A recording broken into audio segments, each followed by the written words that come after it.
Hi, I'm Alan Middleton. Welcome to Home Time on Cape Fear Now. Today I'm in Landfall, where recently a builder has purchased this home that was built in the early 80s and is going to transform it into a modern masterpiece. And this is the first phase of two phases that we're going to see for the transformation. Mark Batson is the owner of Tongue and Groove, and he has selected this home to work his magic on partly because of its size.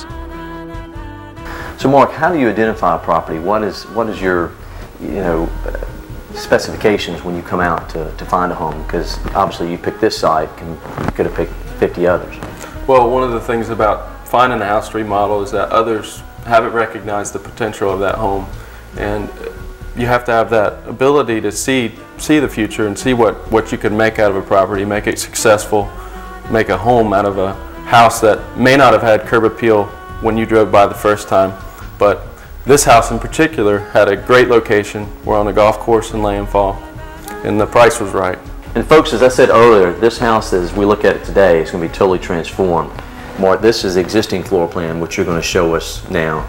And then in about 6 months, is that your renovation period for this house? 4 to 6 months, depending on what we run into as far as obstacles go. Yeah, and we're going to come back and we'll see, the finished product in 6 months. But now, let's just kind of take if you don't mind, a little tour of what you've got existing. Well, where we're standing now is in the foyer. And one of the things about this house that makes it a little strange, as soon as you walk in, you're kind of in the great room, which is right here. And one of the things that we're going to do is we're going to move this whole front wall out and help define the foyer space a little bit. That way when you walk in, there's a space for greeting people and actually preparing to move into the rest of the home. So the front of the house is going to go towards Arboretum. That's right. Widening the foyer. That's right. The stairs, this is going to be an open handrail where the front window is right now, looking down into the foyer. Be similar to almost, we'll put window seat and similar to almost a little mud room there. And obviously, you have to select an architect for something like this. Right. Well, that's a key component of renovations as well. You got to find somebody who understands what the bottom line is, understands what the goals are, and can take an existing floor plan, try not to move too many of the things that are fixed and are in place. And in doing so, he actually helps you save money. When people think about doing a renovation, they should keep in mind a couple things. One is, what scope do they really need to put into the building, budget, and how much do they want to impact their own life. The major portion of a renovation is not only the construction, but how it impacts how you live in the house. Are you willing to move out of the house? Once you start renovations, you'll typically find that a lot of the construction will go further than you thought. You'll say, well, I've already started this, now I really want to I want to do the dining room now, and I want to do the kitchen. And so you really got to keep a cap on what you do and be very consistent in your thoughts. Budget is important. Budgets vary, so you want to make sure that you set a budget, you deal with a contractor and an architect together is the best way. That way you limit your scope, your budget, and then possibly the time frame as well.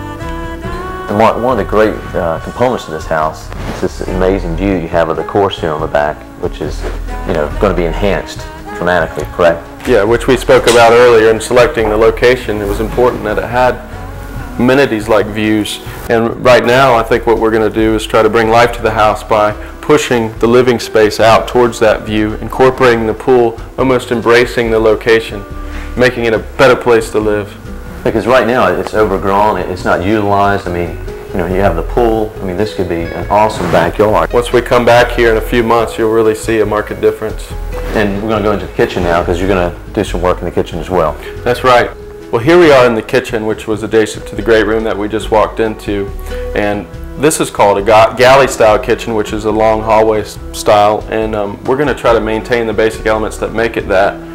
But one of the ways in which we're going to open it up and make it different is by taking out this wall here and putting an island there, which will actually incorporate that great room that we were just in, which is going to be a library. And the back of the kitchen here is going to be extended as well? That's right. The back of the kitchen is going to extend into the new living area, which will help everything flow as far as your living space goes.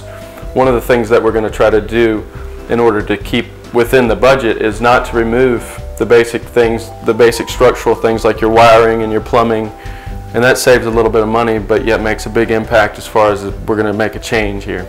And folks, next we're going to go into the master bath real quick, but one thing that Mark had pointed out to us earlier is like in the existing dining room, when they took the molding off during demolition, that whole front area was rotted, which you could, before you purchase the house, couldn't even tell. Right, a basic home inspection wouldn't tell you those things, but once again, those are things you have to be ready for and ready to roll with. Well, here we are. This is an example of that floor discrepancy that I was talking about earlier, where we have some plywood over this 1x6 tongue and groove, which flows into this area of rot, which was under the shower pan here in the master bathroom. As far as the square footage of the bathroom, you're not going to actually make the bathroom larger. You're just going to reconfigure the existing footprint of it, right? That's right. We're going to leave the existing space the way it is, except that we're going to reconfigure all the components of the space to reinvigorate it, bring new life to it. One of the ways in which we're going to do that is this bathroom didn't have a water closet, so we're actually going to create a water closet, move the toilet into that confined space, and then also we're going to move the shower over into a corner so that we can open up this wall. And in the finished plan, that shower is going to be a full, enclosure. Full walk-in shower with the floating glass. So Mark, we're finished with the interior of the house. I know that you said when you picked this house to do the renovation that you wanted to totally transform it inside and out. So we're going to go outside now, and you're going to show us what you're going to do. Right, this is an important part of the whole process. We're going to change every elevation, and we're going to cut up the roof and make this house really pop from the curb. Well, here we are in the front elevation of the house. Up on the roof, the chimney will be removed, and this whole front gable area will be projected forward. The front part of this foyer area is going to be moved out to expand that entrance. Also on the garage side, we're going to move this whole wall about 5 feet out and expand the garage openings to include 2 garage doors. And then on out towards the pool, it'll open onto a little almost garden area. The left side of the house will of course include all new windows, which will actually open up the whole interior view. You'll be able to see out a lot better, and the living room, which is going to project out that side, will elongate the house almost double the length to give a more impressive side elevation from that left angle. The screened-in porch on the rear of the house will no longer be there. That's actually where the great room is going to extend back and embrace the pool, which you see here in the foreground. We're going to resurface the pool deck. We're going to replace the liner, rejuvenate the whole pool area. And as you can see, the trees are kind of blocking the house from here. Once we're finished with this remodel, it's really going to open things up, and you're going to be able to enjoy the golf course, the pool, and just your daily life here in Landfall. Well, Mark, we'll be here in 6 months. Can't wait. It's going to be exciting for you, I'm sure. We can look forward to seeing it completed, and wish you the best for this. Thanks. For Home Time with Cape Fear Now, I'm Alan Middleton.